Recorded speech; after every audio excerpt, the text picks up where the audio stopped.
It's my very great pleasure to present this one of the last sessions of the Sydney Crime Writers Festival. We'll be talking about the book Daughter of the River Country with Dianne O'Brien. I would like to begin, though, by acknowledging the Gadigal clan and all the clans of the Sydney Basin. I thank them for their custodianship of country, and I pay my respects to their elders past, present and emerging. Dianne O'Brien, known as Auntie Di, is currently the chairperson of Mingaletta. And Mingaletta is a health corporation. Yeah. Health and community. An Aboriginal and Torres Strait Islander community hub, indeed. Based where? Yamina, Central Coast. In 2017, Auntie Di was named New South Wales Grandparent of the Year. She's held many senior positions in government organisations and has also worked in legal services as a drug and alcohol counsellor. Auntie Di lives on the Central Coast, and she's a survivor, a member of the Stolen Generations, and her book is a memoir of abuse, survival, and ultimately hope. Can you please join me in welcoming Auntie Di? Thank you. I said to you, Auntie Di, this book of yours, this memoir, it's probably the best opening line of a book I've read ever. And it sets everything down, sets all the books, the struggle inside this book. But you say, you open this book by, I don't exactly know when my father started hating me. It's very hard words to write, I would imagine. I always thought me and Dad were close, but getting older, I realised that we weren't as close as I thought so. And after I lost my mother, I could see, the true Dad. And your mother, there's so much love in this book for Val Westman. Tell me a little bit about Val. What kind of person was she? Kind, strong, sorry. It's all right. She's been gone since I was 14, but I still can't talk about it without getting upset. She was my idol, my rock. And a gentle soul, protective? She'd help people. Like one day I seen her go to Dad's cupboard while he was at work, and she went into the cupboard to give this old homeless man a shirt. And I said, what are you doing, Dad's shirt? And she said, I'm giving it to this fellow who's got no shirt on. I said, oh, all right. I hope Dad don't find out. And so she was she was a lady. She was kind to everybody. And, very, very much the first part of the book deals with an incident in your childhood where your father mistreats you. The man you know as your father mistreats you. When you sit down to write a life story like this one, what goes through your mind? I mean, I can't really imagine what it is to sit down and tell a hard story like this one. I started writing diaries when I was about 10, 11, just of the daily events, what was happening at school, what was happening at home. Then I started seeing a change in our family. Mum was, I've never seen Mum and Dad drink, but there used to be parties every Friday night for the Irish. So I was getting brought up into an Irish culture. And so I took notes. And when I got put in Parramatta Girls' Home, Dad, I've got a frog in my throat at the moment, Dad ended up burning all the diaries.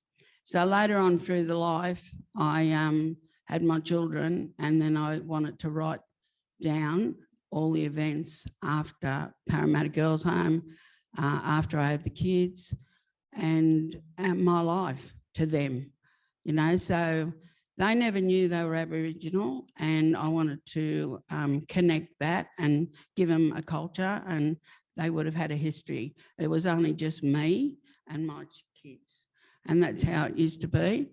But later in life, now we know where we're from. We're from the Stolen Generation, well, taken. And they've got history and they've been brought up in their culture. Because of my great-grandkids, now they know their culture. I've got great grandkids that can sing in language. We couldn't. We didn't know nothing about our culture. And plus, I'm William Cooper's great granddaughter, who's a great activist. So I'm really proud of that. I didn't want you to give that away right at the beginning, but anyone who knows anything about Aboriginal politics or Aboriginal history or Australian history will know the name William Cooper, extraordinary activist. In fact, one of very few people in the world to protest about it was like the night of broken glass, Kristallnacht, the pogroms, the anti-Jewish pogroms in all over German Europe, I mean Germany and Austria. So he was an incredible man. So when you discovered that you had this man in your back, he was your great-grandfather, did it alter your sense of what you were doing and your kind of own sense of activism? I did when I went to Cumra, when we all went to live there, me and my two daughters. A lot of elders there said that I was just like him. I had the spirit. When I spoke about land, it was coming from the heart, and you just sound like your great-grandfather. So it felt good that where we belonged, and we could see that we did look like everyone else. Like my son, he always said that he didn't fit in, he didn't look like family. But when you went to Cumra, there was everyone there that looked like him. So probably if he didn't pass and he stayed alive, he would have been something today as well. That's your son, Kevin, you're talking about? Yeah, Kevin was very lonely and didn't know his identity, and he just couldn't hack it anymore, so he took his own life. When you say Cumra, you mean Cumragunja, the mission station? Cumragunja. It's on the Murray 35 River. k's out of Chuka on the New South Wales side. Barmer Forest is across the bridge, and that's the biggest red gum in the world. Beautiful, beautiful part of the world, Cumragunja. And it has its own history too. So how does one kind of like, how does one change the way one sees oneself when you realise you're William Cooper's great-granddaughter? And anyone who doesn't know William Cooper needs to find out who he is. Go on Google. His Wikipedia. On Google. You can't miss him. And his book's out, his new book's out that the Jewish people have put together. A new book by Bain Atwood about the history of William Cooper, and I think it's compulsory reading for any Australian. Yes. The extraordinary life he led and his activism when it wasn't popular. He was here in Sydney for the 1938 Day of Mourning. He was one of our leading activists. Yes, that was a long time ago. 1938 Day of Mourning. Yeah, and he that walk he did for the Jewish people, and they said that he's a man that is working for his own people, but also caring about the Jewish people and what he tried to do. And if Hitler had listened to him with his strategy, there mightn't have been a Holocaust. Yeah, he led a deputation, a letter of protest. He tried to hand it to the German German consul in Melbourne, but the German consul wouldn't see him. No. Yeah, extraordinary man. So your own story, what made you kind of think this is time now, I need to tell this story? Well, I worked in the hospital for 9.5 years and used to tell little stories to the staff and that. And people used to say to me, why don't you write a book? And I said, oh, no one wants to read this book. And then I thought, there's a lot of strategies there that might have worked for people with alcohol problems, stress, mental health. I did a lot of things that didn't work for me, but it might have worked for other people. So I thought if somebody could get good out of this, because a lot of people that did read it before it was put into a book said, oh, I'm going to try that. That might work for me. Like a part in there where I become a drug and alcohol counsellor. The lady that gave me that go said, I want you to be my drug and alcohol counsellor. And I was just about to have a beer. And I went, oh my God, you know, I'm a drunk. Why do you want me as a drunkard alcohol counsellor? And she said, because you walked it, you talked it, and you lived it. And that makes a good drug and alcohol counsellor. So I'd done my certificates, and then I worked in drug and alcohol for about 9 years, and then become the CEO of the legal service. From a cleaner, I worked myself up to the CEO. And I joined the legal service for all the wrong reasons, to get my boys out of trouble. They were always getting picked up on them dirt bikes around the creek, and the police were always coming around, all the kids in Mount Druitt. But I thought, oh, I'm going to work for the legal service and find out our legal rights. That's how it started. We were just talking, Auntie Di, about why the hell is a memoir, a Stolen Generations memoir, a book here at the Sydney Crime Writers Festival? Yes. What crime is there in this? There are a number of crimes. The invasion, the stolen generation. I never thought of it before, but just talking to you then, I was thinking, I even said to my daughter, why would our book be in the crimes? But they were crimes. Yeah. There's a whole kind of, I think, rethinking what crime is, actually. We had a panel on Thursday on the opening day, and the premise was Australia as a crime scene. And then thinking about the original sin, dispossession, theft of land. These are crimes against humanity, yes, which we don't often talk about. No. And stealing children is in the same category. And there's a book called the Secret River. And that's a good one to read as well, about the Hawkesbury River and the Aboriginal people that live there. There's a few good books out there. There's a lot of good books out at the moment. In fact, Julie Jansen, who was here on Thursday, was talking about her new book, which is, her book, Benevolence, is a response to The Secret River, but told from a blackfellow's perspective. So where were you born? In the 1940s, country New South Wales? I was born in 1946 in Wagga Base Hospital. I was given to, the matron gave me to the doctor, and the doctor gave me to his son, George Lockhard Westman, in Lockhard. And then from there, Mum had cousins in Parks. We went on to a farm, and Mum used to sow the wheat bags and stuff, and my stepbrother worked the land, and Dad was a truck driver. So then he got a full contract for a few years, so we ended up moving to Granville. And I was brought up there until I was 14, then I got put in Parramatta Girls' Home. What happened? Why were you sentenced to the time at the Parramatta Girls' Home? Because Dad left me in the house all the time to find me a new mother, if I wanted one. But anyway, Mum died in the April, and Dad was already out near the Christmas trying to find me another mother. And she died tragically, didn't she? Yeah, her heart was too weak. She died at 54. So years later, I went back to her same doctor to ask why they couldn't save her like they can save people today.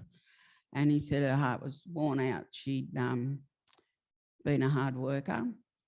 And then Dad found a girlfriend, and he brought her home, and he took her for a holiday and left me alone in the house. And and then the rape happened. And then the lady next door rang the police, and then the welfare and docs come out. And the docs lady said she was only taking me down to make a statement at Parramatta cells, but she didn't. She just put me straight into a cell, and then rang my stepbrother. My stepbrother couldn't come and get me because he wasn't my legal brother. But I just overheard all this, and I thought, well, he's my brother. And then I heard the policeman say, well, you're not even her legal brother, so you can't take her. She'll have to be here till her father comes home. Well, Dad didn't come home straight away, and then he didn't come down to get me anyway. Somebody else did. And that was it. And then I never seen my home again till I was about, so how old? When Linda was 2, and I took the kids up to see Dad and said to see your grandkids. And they asked where I was, my oldest daughter. He said, where's your mother? oh, she's up the corner, because I wouldn't go there. I sat in the car. And he told them, piss off, you little bastards. So I never ever went there again. What was Parramatta Girls' Home like? Notorious, something that opened my eyes I'd never seen before. There's girls that were treated really bad.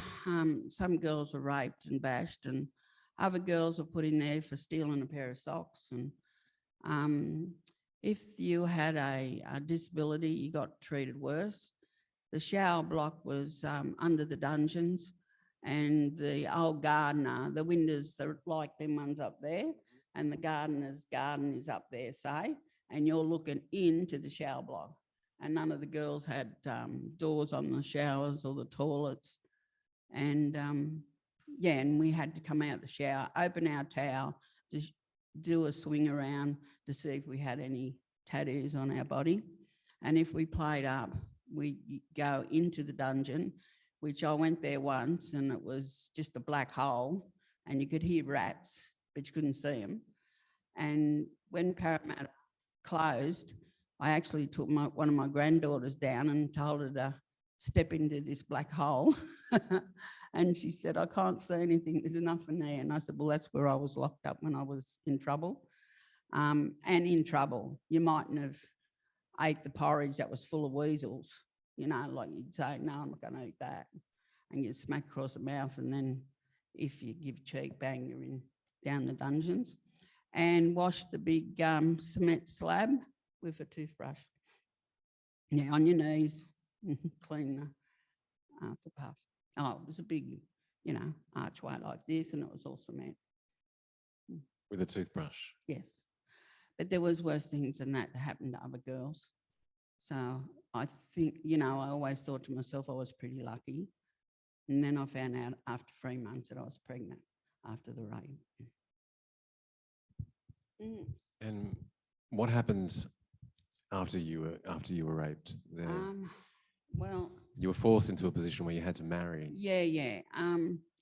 They put me in St Anthony's Christian place. It is. It's a Catholic for they call it wayward girls, but there was ladies there in their 30s, 32, and I call them old people, 32, 34. And I was only like 15, and I rocked in there. And then the first thing the nun said to me, don't you bring your Parramatta stuff down here? And I thought, well, wow, I just got in the door. I never said anything. Anyhow, so I was in the laundry, and I didn't want to stay there anymore. So I jumped the fence down the back at Glebe and got the train and went back to Parramatta. And I think I might be the first girl that knocked on the door and said, I want to come back in. Because I just said, you can't leave me there. I'm with all these old ladies and they don't like us. Anyhow, so then they put me into Myee, and that was another hostel for adopted kids. And I stayed there till I had Debbie. So matron said to me, you got two choices. You keep Debbie and you stay here, and later on you go to French's Forest, like 5 years later, I could go to French's Forest where Debbie would be. And I said, well, that's no good because the bond's already broken. I'm not giving her up. And then she said, well, Mrs. O'Brien wants to know if you would marry Miss Colin and then bring the baby home to Cobart. Well, I didn't even know where Cobart was. It could have been the end of the earth for all I knew. And so Mrs. O'Brien come down and asked, come to pick me up, and said that she'd take me to Cobart and we'll be right, me and Deb. So I said, well, who's going to protect me from Colin when I get married to him? Because you fellas are, you know, like they're old. And she said, oh, no, you'll be safe. We'll look after you. So I cried all the way to Cobart in the train. I didn't really want to go. I had the measles and I was breastfeeding, and it was just a mess. But I got treated pretty good by the relations. Mrs. O'Brien had really heavy rules. Only allowed to wash on Monday, and that's nappies and everything. And once she caught me washing on a Friday, and she went off red, told me she got me from the gutter. And I said, well, you didn't get me from the gutter. I was brought up properly. you know, before your son raped me. Yeah, so, yeah, it wasn't real good. But I stuck it out, and on Linda's first birthday, I took off and never looked back. But I took the kids, my 6 kids, I took their driving through one day. And if I'd been welcomed the way they welcomed me back, I probably would have never left, because Colin had left Cobart and he wasn't coming back. And I left because I thought they were against me, but they welcomed the whole 6 kids into the family. Yeah, it was really good. And Mrs. O'Brien was your mother-in-law? Yeah. She was my mother-in-law. And Mr. and Mrs. O'Brien were scared of Colin, and I never figured that out till I got older, because I used to think, why aren't they stepping in and stopping him from flogging me, you know? And as I got older, I could see they would have been scared of him, because I did see him hit his father, and he went like that to his head and busted his eardrums. So I did witness that. But I stuck up for them, but I thought, oh, why didn't you stick up for me? But no, they were too old. They were scared of him as well. Linda Burney, the federal MP, describes this book, this memoir of yours, as a compelling piece of storytelling. The life story of Dianne O'Brien inspires. It is a story about the power of love and staying the course. That staying the course kind of thing. Yeah. How important is that? Staying the course, or just digging in and getting through? Well, it's survival. You know, like since I've wrote the book, a lot of ladies have said, oh, I don't know how you did it. And, you know, but you had to survive. Like Iluka, we had nothing there. And a lady suggested I'd make fruitcakes. So I started making fruitcakes and selling them for £10 then, £10. £10? Yeah, before the pension That came sounds like an awful lot of money. And yeah, but it was. It paid the rent was only $1, you know, like 10 shillings. So we had a good life in Iluka until I took Brown back. And then he only stayed for a while. He's Brown, sorry, Mr. Brown. When I took him back, his parents came and they lived in a house over the hill. So it was Sand Hills. And one night he told me to pack up the whole house, and I was 7.5 months pregnant. And we were going to go to Queensland, and it was at Southport. And that's where I was born. Yeah. Well, Southport. Well, you wouldn't know it now. And anyhow, I started to pack everything up, and the 2 girls are sitting and Kevin was a baby, and we're waiting for him to come back to pick us up. But as we walked over the hill, the rent man who owned the property, he come over and he said, you've been sitting out here too long. Let's go down and have a look and see what they're doing. So as we're walking over the hill, this was told to me later, that they seen me coming and they all jumped in the car and took off. So it left me there. So all that packing, I said, I didn't care about them leaving me there. It was the way it was done. And I had to pack everything up. And, you know, I was 7.5 months pregnant, and then I had to get my friend from Auburn to come up and stay with me, or stay with the kids while I had the baby. And so we were dumped then. But then I moved up to Southport anyway and stayed in this unit, but his mother and father brought him back and they moved in as well. So, yeah, so that was another. I've got good taste in men. Losers. I think it's because I tried to change people. You know, like I can see the good, and then I think, just give them a chance, like I got a chance with that girl offering me that job. Just somebody to help them may help them. But in the end, after 4 men, I think I've had enough, and I think they can look after themselves.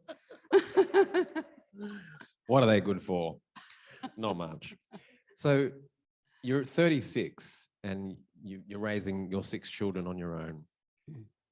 Something happens, you discover your Aboriginal heritage. How did that happen? In Mount Druitt. So we started the kids off to school, and Donnie Williams, his name was, he was a Aboriginal liaison officer. He come up and said, would I take the check for Oz study? It's $3 a fortnight to buy skill books and socks and whatever. And I said, no, that's for Aboriginal kids. And he said, well, what do you think you are? And I said, Heinz variety. Could be anything. Italian, Maltese, that's what I've been told. Spanish even. Heinz variety.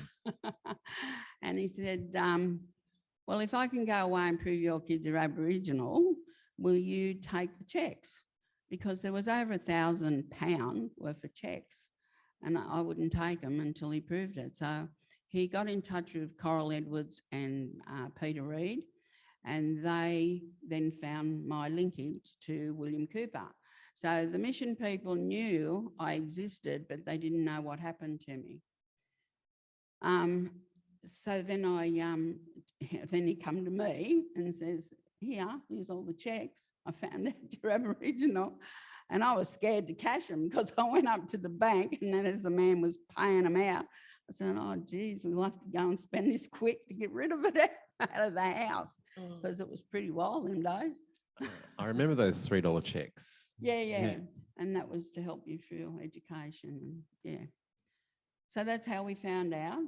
And then Peter Reid and paid for a car, hired car. And I met William Cooper's sister, Auntie Sally. I met her in an old people's home, and her son, Kevin. And that's where we found we belonged to Shepparton. And then we went out to the Mish. And then when my kids come, the two girls, we stayed there 9.5 years. And in that 9.5 years, I developed heaps. You know, the Aboriginal Medical Centre, I got 1 million to get that built from Tim Aegis, who was the Minister of Health at the time. And, well, I did heaps, the water, the roads, everything. It's all around Kamargunja. So when you moved to Kamargunja, you had no idea, did you know that you were from there? Only what I was told by Peter Reid, but I met Uncle Alf Turner, and he knew everything. Boydie. Yeah, but it's Alf. And Uncle Manuel. Uncle Manuel came later. It was Boydie first, because when I hired the car, I met him at Tweedheads, not Tweedheads, the other way, Victoria, Goulburn. And he told me the story. He told me everything. But I think he got me mixed up first with my first sister, the older sister, because her and I believe, we've got the same father, but her father is one of the Jameses, who is the cousins of Coopers and Atkinsons. So she was a secret too. Wow. All these secrets. I swore I'd never keep a secret from my family. That's why I'm very straightforward, and I just tell them how it is. That way you don't get into trouble. Well, you do get into trouble because you talk too much. But anyway, that's how we found out. So the kids tried to stay there for a while. Belinda got treated a bit bad, and I have said to other people that are finding their clan, make sure that you go first on your own, because if you're not born and bred on the mission, you don't get accepted straight away. Even though you were taken, you still didn't fit in properly. But in that 9.5 years, I spoilt that place. And I will say it now, because as soon as I left, it's gone 3 times worse than it was before. A lot of people moved to Shepparton, which was good anyway. Our elders all moved to Shepparton because they couldn't stand the place. There was drugs coming in. So it's a beautiful setting place. You know, it's right on the Murray River, across the road. It's a beautiful place. That's Barmer Forest. I mean, the Yorta Yorta link and everything is in there, in the Barmer Forest. And it's a beautiful place to go visit. That's it.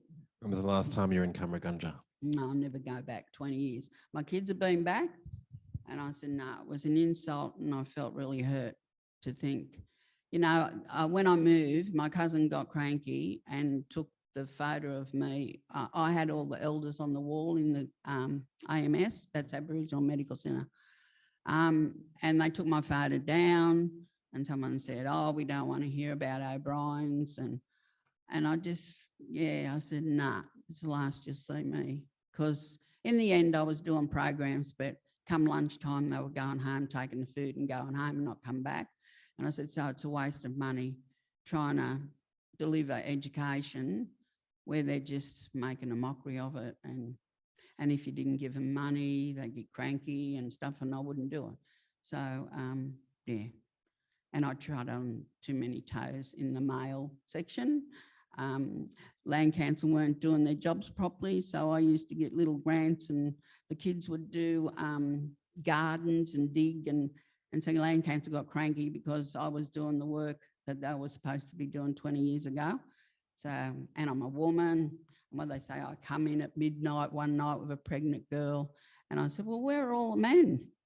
Yeah, one woman, one daughter, pregnant daughter, and how did I take over? It's just I want to see things grow and I wanted to develop it. But it was good while we were there. So you had absolutely no idea when you were growing up? No, I had a feeling I didn't belong. Yeah. I always had that feeling. I always thought Mum was my nan and Dad was my real dad because he was a black Irishman. And then I used to go down and play with the gypsies down at Granville there across the creek. I used to think it was a river, but it was a little creek. Row a little wood thing across, and I thought it was real big, but it was only a little creek when I went back and had a look. And anyway, Mum used to tell me to keep away from the gypsies. And I said, why? And she said, oh, they steal kids and they do this and that. And I said, well, why do you give them food when they come to the door if you're frightened of them? Oh, no, they need food. But Mum was like that. She said, trying to keep me away from them.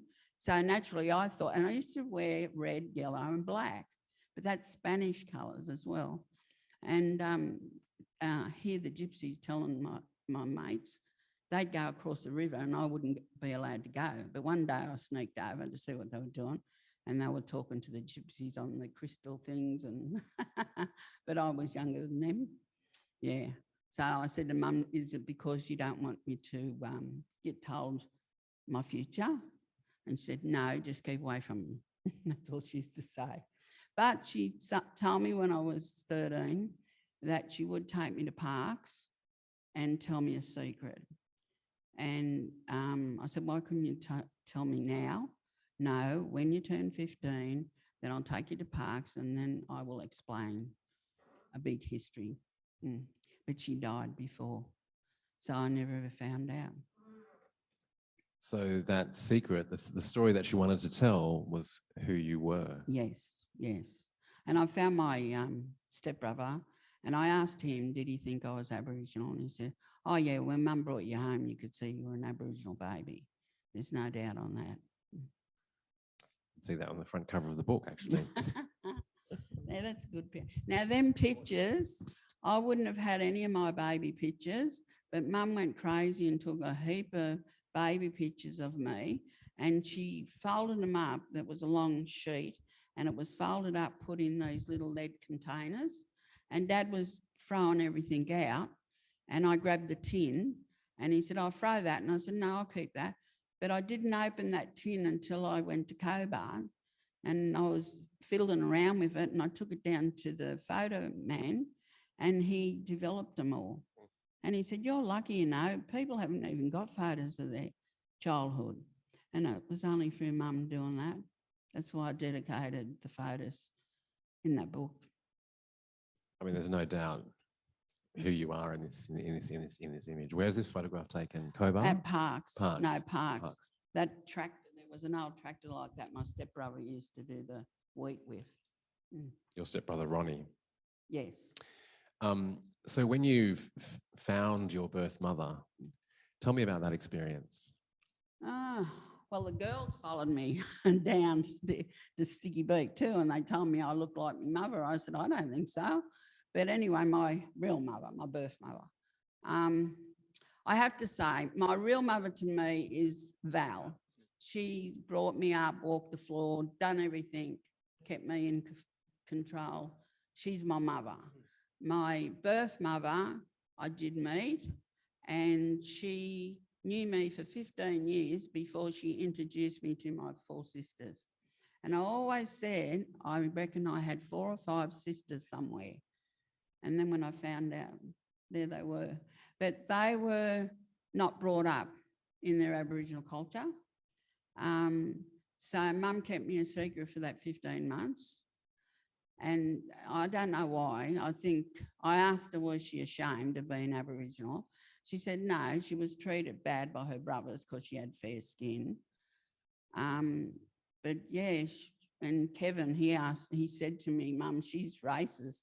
And I said, why? And he said, against her own people, because they used to pinch her clothes and stuff when she was working. Like she'd go out to work and have a suitcase and nice clothes and things and hide her money.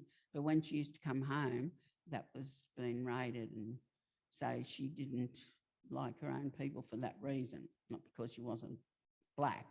But she followed Pa around and done his journals and all that stuff.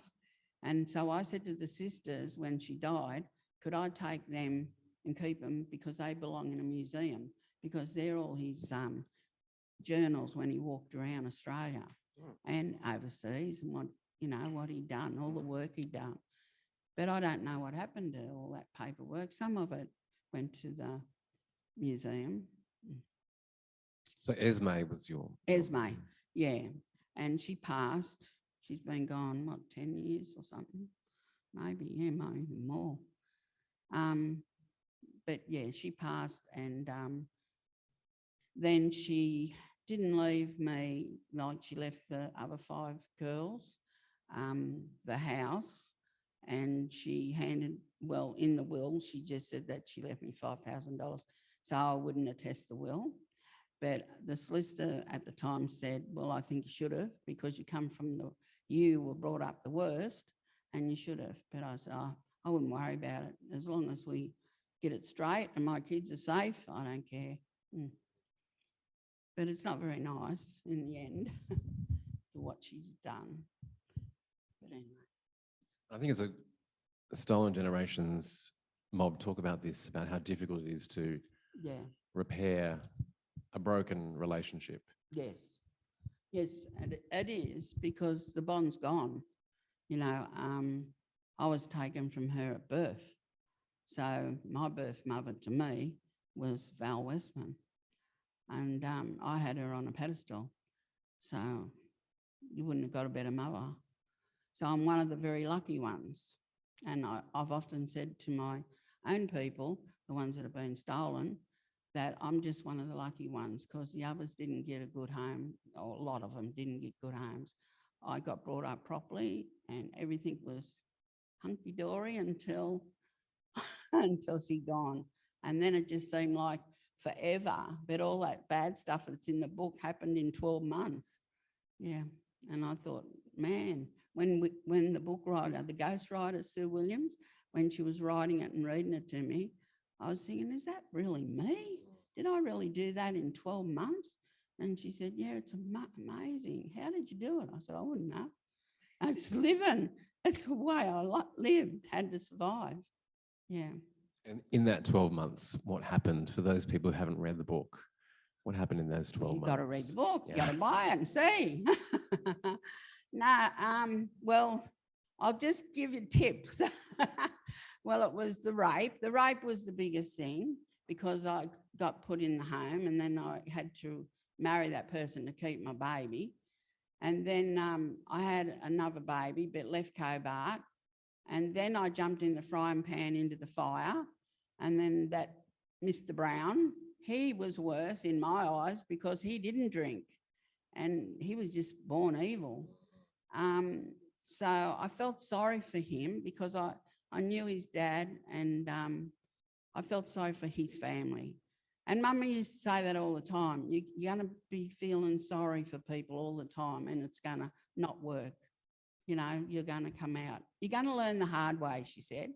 And I often think, Mum, you were right. I did learn the hard way, but it's paid off in the long run. I always swore if I had kids, I'd never let them out of my sight. We'd keep them together. Even through the thick and thin, we'd stay together. No one would break that. Yeah, so I went from Colin to Mr. Brown and to the other one. And then when I did get a good fella, I didn't know how to treat him. I was pregnant with my last baby, David, and this man went to work. He come home for pay packet, put it on the table, said, here's your pay packet. And I picked it up, threw it in the fire and said, don't you call me a slut. I'm not your slut. And he just looked. I never called you any names. He said, that's for what? Well, I said, what did you give me that pay packet for? And he said, because you have my baby, we're together. That's what you do. And my uncle used to say to him, why don't you hit her? That's probably what she wants you to do. And he said, no way, I'd never hit her. If I hit her, she'll kill me, because all them men that have flogged her and bashed her, and that's what I expected. I expected him and didn't realise that he wasn't gutless. He had more guts not hitting me. But yeah, he was a mummy's boy. So when we come to New South, he went back home to mummy. And that's when we stayed in Mount Druitt, and we stayed there for 21 years. Yeah, that's that thing about like you don't know what generosity or No, love and is. that's yeah, if you have because no Dad, experience of it. he's flogged me with the razor strap. It's just like, this is natural, you know, and he's this bloke standing there, just, he'd rather go and hit a wall than hit me. And I thought, wow, yeah, it's hard. But we got through it, and living at Mount Druitt, we learn a lot too. Got a bit educated, more education, and then just joining the legal service. Well, that was the step, the first step, because I was still drinking at the legal service. But when that young girl asked me to be her drug and alcohol counsellor, I didn't drink for 8 years after that. And a lot of my clients were my drinking buddies, and they used to say, I bet you're drinking. No, you can come to Corrimal. I used to drive from Corrimal to St Mary's. It's about an hour and a bit from down Wollongong way. And yeah, so here we are. So you went cold turkey. You realised that you couldn't possibly be a drug and alcohol counsellor. I wouldn't lie. You know, like I can't sit there and tell somebody, oh, you can't drink so much a day, and then I go home and have a drink. And I mean, when I have a drink, I don't just have a drink. I'm a binge drinker. So if I have a drink, I lay myself out. But if I was, and I would try to tell people, if you're drinking like 3 bottles of beer a day, every day, that's better than what I would do if I was drinking, because I'd do that in one day. Yeah. So it worked, but it was really funny taking them to court and stuff. I used to have to find the best judges who'd look after us. Yeah, so I started cleaning, and I worked up from a cleaner to a director to one of the workers, and then I became the CEO of the Aboriginal Legal Service in St Mary's. And then I went from that to the drug and alcohol counselling, and that was across the hall. We brought that building, so we had our clients in there. And then a lady from Wollongong wanted me to work down there, which was closer to Corrimal. So I left Mount Druitt and we moved down there. You would have met other stolen generation. I guess yes. in this memoir, the crime is the stolen generations. If you want to put a fine point on it.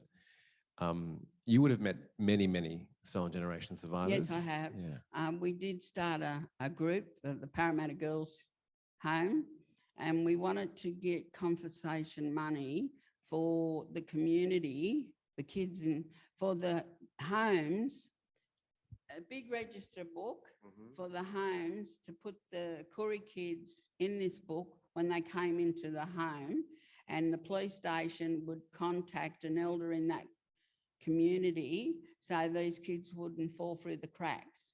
So there was about 10 of us, and we were going to put our money into that. But then when I went back to free meetings later, they changed it to putting in their own claim. So they were each putting in a claim each for themselves. Right. So I backed down. I didn't want to do that. I liked the other way because it would have been a register at the police station of every Koori kid that was in the home, because we're up our way at Mount Penang. They're, the kids up there are slipping through the cracks because they can't go back to their homes. They're coming all over the country, and they want to stay on the Central Coast. To do that, someone's got to know they're there. But people don't know. They're in the home, but the locals don't know who they are, where they're from. And a lot of kids up there have slipped through the cracks. And we have got a register at the police station, but they never ring us up when there is a Koori kid locked up. I used to work for juvenile justice as well. And that's where you go down and keep an eye on the kids and see what they're doing and take them home to their parents and take them to court and that. Well, it's really important. I mean, there's the early notification service. I mean, it was defunded, I think, by the state government. But notifying family and notifying community that a young fella or young woman is in lockup or in... No. Yeah, they've got to be notified. Community has to know about those. Right. And especially even with the adults, they let them out at midnight. So naturally, the kid might have to go to Dubbo, so they're going to go and knock a car off and go home. So that's just natural. So, well, they don't give them any money. Now they give them money, but not enough for train fare. They give them a train fare. But the ones that are getting out at midnight, they should stop that. They should bring it back 5 o'clock at least. Somebody can pick them up. And we used to, in the old days, have Jacko Walker. He used to run a hostel down in Sydney, and I used to go and pick them up and bring them to the hostel when I was the drug and alcohol counsellor. Well, that's all gone now because of all the politics and everything that goes with it. And I remember driving clients to their rehabs, and I went to Walgett once to take a client. But you're not allowed now. It's all, all appointments. They're not there when you really want them. And even mental health, you can't even get people into mental health straight away. And they want to go in now, not tomorrow or next week. They need help now. That's the nature of mental health, isn't it? It's always kind of a crisis. Tell me about Jimmy Little, who's some people may know, but he's also a close relative of yours. He's my cousin, but we didn't find out. You'll find out through the book that Mum took me down to an Aboriginal man to play the guitar. And the first lesson was hang down your head, Tom Dooley. And Mum said, how much is this going to charge? He said, well, when she learns to play the guitar, I will start charging her. I never did. I only can strum. He went to make a movie somewhere because I went down to see him. I'd done 4 lessons. Then I went down the 5th one and he was gone. So I never seen him again. And then when I had Debbie and went to Cobart, he come and done a concert up there. So he said on the stage, oh, there's a little girl here I taught the guitar. He said, oh, Dianne, come up and play. I said, no, I can't play. And I had Debbie on my lap. And he said, yeah, I taught her how little small world this is.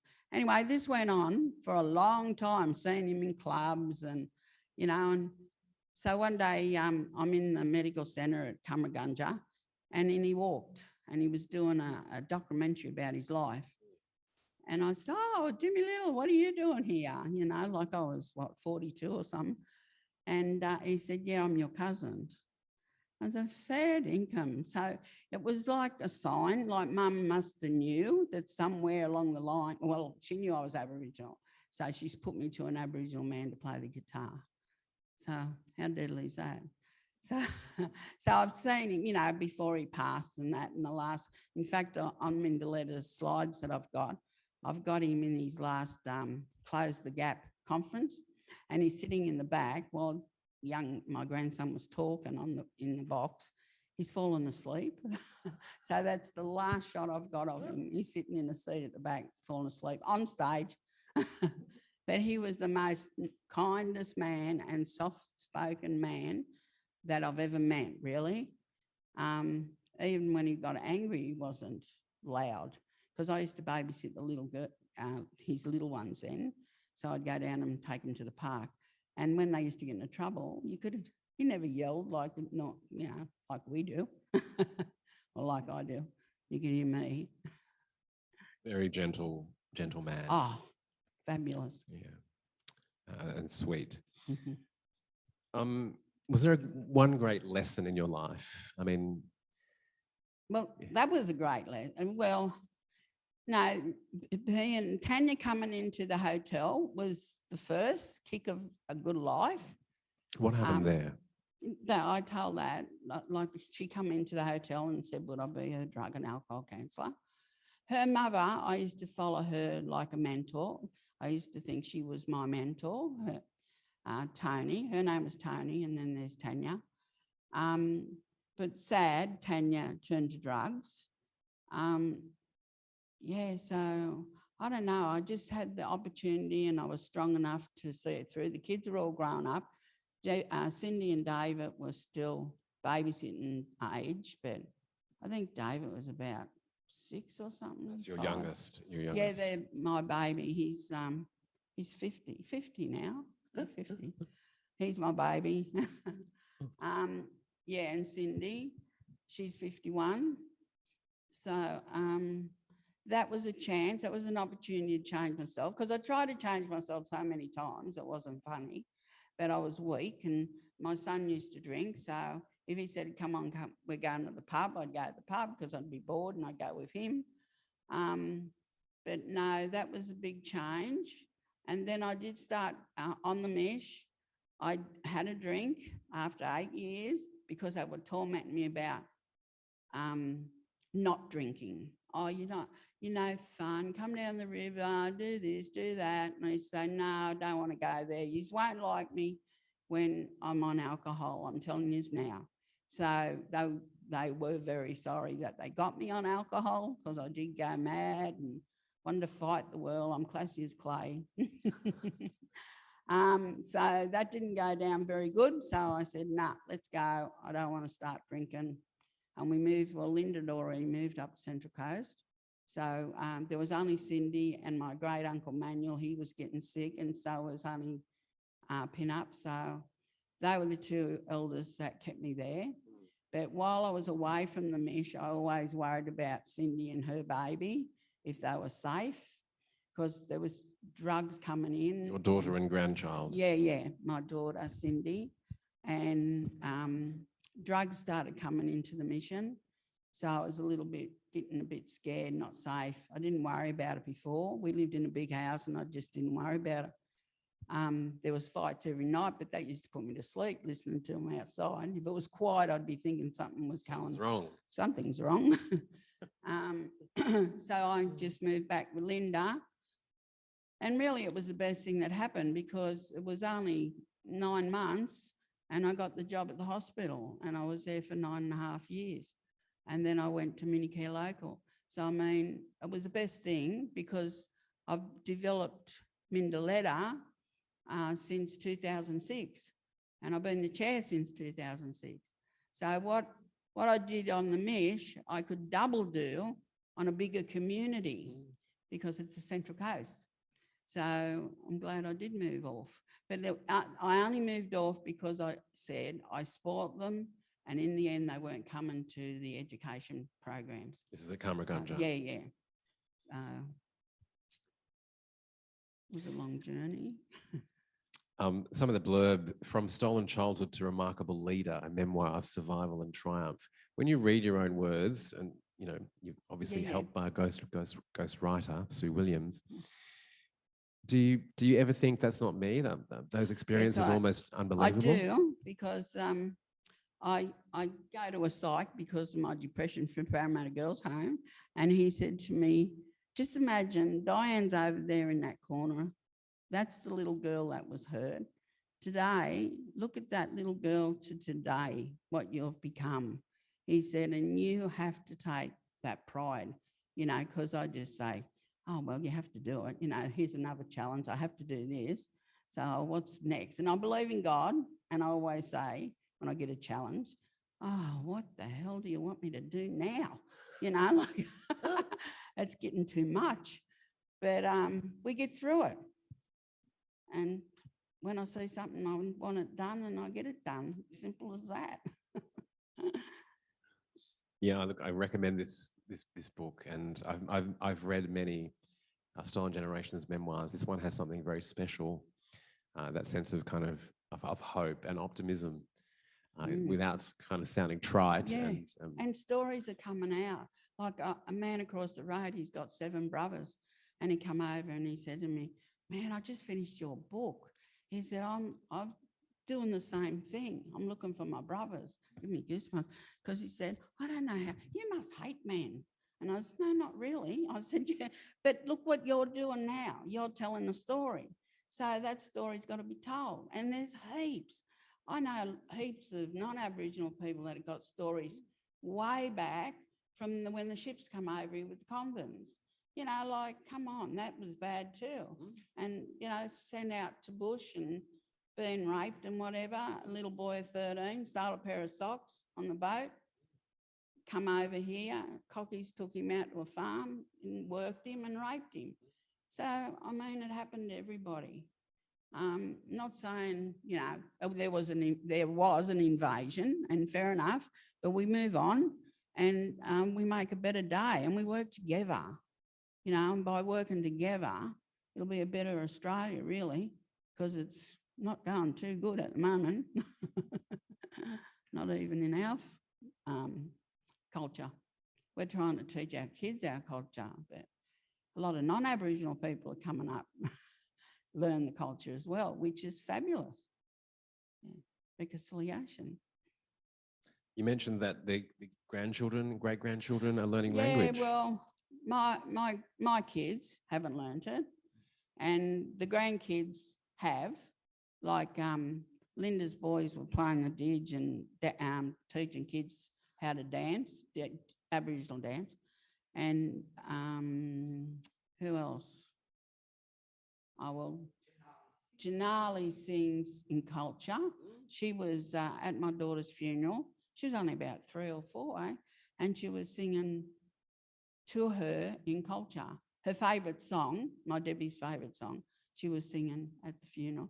It really threw me away because she just does it. She's so good, so talented. And now she can sing the culture. I don't know how far she got into it. My grandson, Christopher, he knows the culture. He can do Welcome to Country. He can tell you a different story. He knows his lingo. We're teaching, I've got language groups after Christmas, and that'll be like Yorta will be first, and then we got Wadjuri, and so different clans that are on the Central Coast. We're going to start doing the groups of their language. So Darganjun after, but I feel that some of the kids that have come off the mission are losing their culture because they've lived on the mission, they talk it, walk it.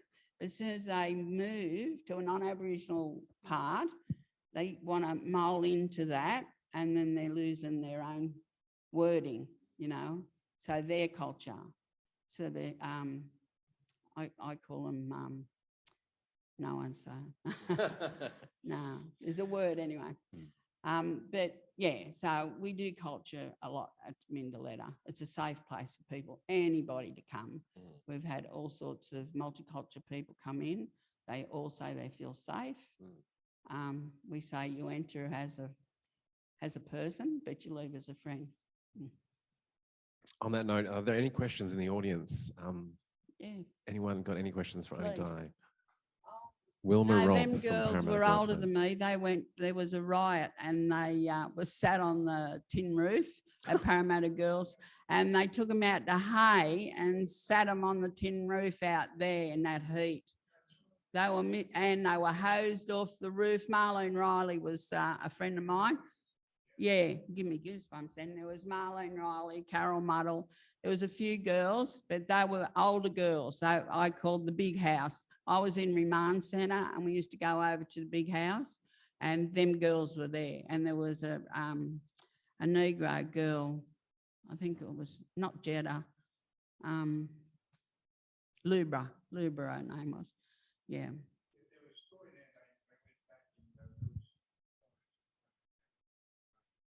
It happened. The riot. It was in the Parramatta paper because what happened, we were all going to court, and of course I got pushed in with the girls and they ripped up their uniforms, and when they got out of the bull wagon, they got bikinis on getting out, and it was in the newspaper.